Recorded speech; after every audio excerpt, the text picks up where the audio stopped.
إن الحمد لله نحمده ونستعينه ونستغفره ونعوذ بالله من شرور أنفسنا ومن سيئات أعمالنا من يهده الله فلا مضل له ومن يضلل فلا هادي له وأشهد أن لا إله إلا الله وحده لا شريك له وأشهد أن محمدا عبده ورسوله يا أيها الذين آمنوا اتقوا الله حق تقاته ولا تموتن إلا وأنتم مسلمون يا أيها الذين آمنوا اتقوا الله وقولوا قولا سديدا يصلح لكم أعمالكم ويغفر لكم ذنوبكم ومن يطع الله ورسوله فقد فاز فوزا عظيما أما بعد فإن أصدق الحديث كتاب الله وأحسن الهدي هدي محمد صلى الله عليه وسلم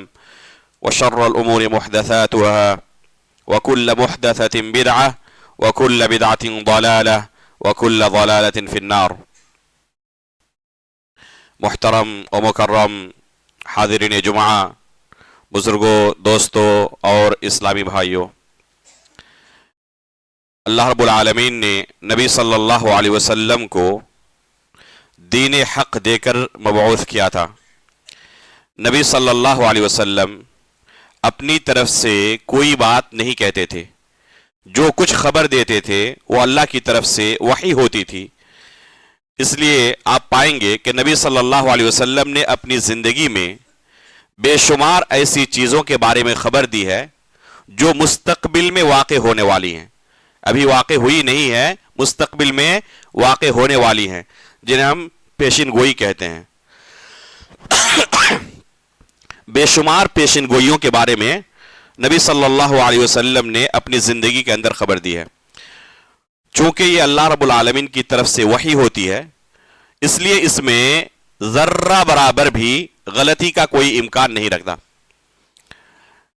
بہت ساری ایسی پیشین گوئیاں نبی صلی اللہ علیہ وسلم کی ظاہر ہو چکی ہیں، جس طرح آپ صلی اللہ علیہ وسلم نے کہا تھا اسی طرح بالکل، اور بہت ساری ایسی پیشین گوئیاں باقی ہیں جو انشاءاللہ آئندہ ظاہر ہوں گی۔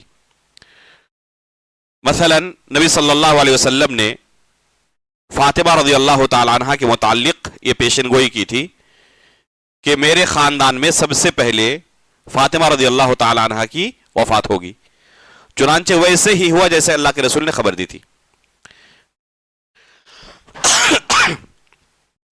صحیح بخاری کے اندر کتاب المغازی میں غزوہ بدر کا جو واقعہ امام بخاری رحمہ اللہ نے اپنی سند سے بیان کیا ہے، اس میں ایک پیشین گوئی ہے غزوہ بدر سے پہلے۔